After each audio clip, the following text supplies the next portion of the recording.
How to turn off highlights on Facebook. Hi guys, and welcome to Techful Things YouTube channel. In today's video, I'm going to guide you on how to turn off the highlights on Facebook. So this process is very easy. You just have to follow me step by step. Let's dive into the video without wasting any time. So first you have to come to your Facebook profile and click this menu option on the bottom right corner. And then you have to go to the bottom, and here you have to select the settings and privacy option.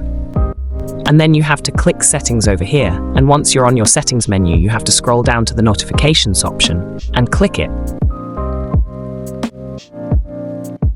And then you have to choose this groups option over here.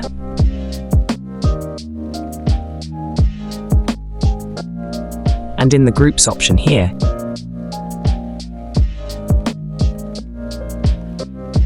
you can see that if I open any group over here, there's this option of highlights, and you have to simply turn this off. And then, once you turn this option off, it's going to turn off the highlights for you on your Facebook.